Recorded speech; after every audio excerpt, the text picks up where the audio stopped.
Good afternoon guys, gagawa tayo ng pumpkin soup. So meron na ako ditong butter, garlic, red onion, saka itong ground beef. Yung ground beef guys, optional yan. Pero mas maganda kasi pag may halong beef or kaya chicken ang soup. Sometimes, ang sinasabaw ko dito ay sabaw ng seafood na clams. Pero wala tayong clams ngayon. So, wala muna.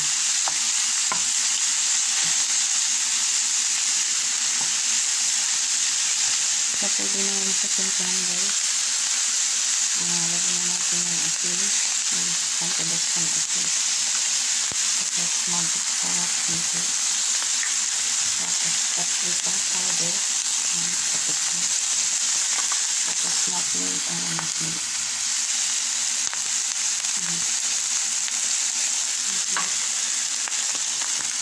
Marami siyang paprika pala.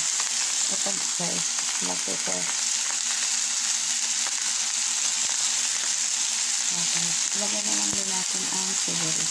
Pampabangan. Pampabangan yun guys. Kasi kailangan yun kasi gagamit tayo ng cheese. So, pangontra sa arthritis. Ito naman pangdagdag ng red blood cell. Yung capsicum o red pepper. So, halo na natin. Namuto na agad ang bata guys. So, pwede na po sa silihan ng konti. Kasi lipat. So, dito sa kabila guys, lagyan ko na rin ng tubig. Yan. Kulo lang yung kalabasa dyan.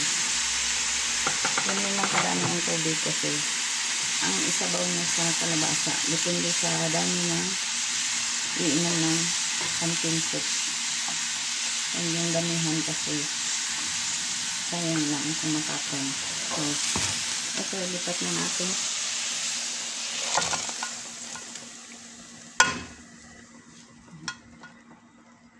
So, pakuluin lang to siya guys. Lipat natin sa malakas na tao. Pakuluin lang yan siya guys hanggang sa maluto ang kalabasa. Tapos, i-blender yan siya kasama ang fresh milk at saka cheddar cheese. Ayan. Mamaya.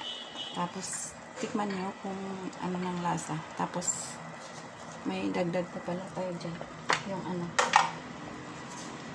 Kasi baka hindi matamis ang kalabasa natin. So, lagyan natin ng konting brown sugar. So, tama na yan. Huwag dami-dami kasi. Naku, ang daming diabetic ngayon guys. Kaya ingat tayo sa asukal. So, that's it guys. I-pressure cook ko lang to mga 5 minutes. Tapos, i-blender ko na. Thank you so much guys for watching. Sana mag-subscribe po kayo. Thank you.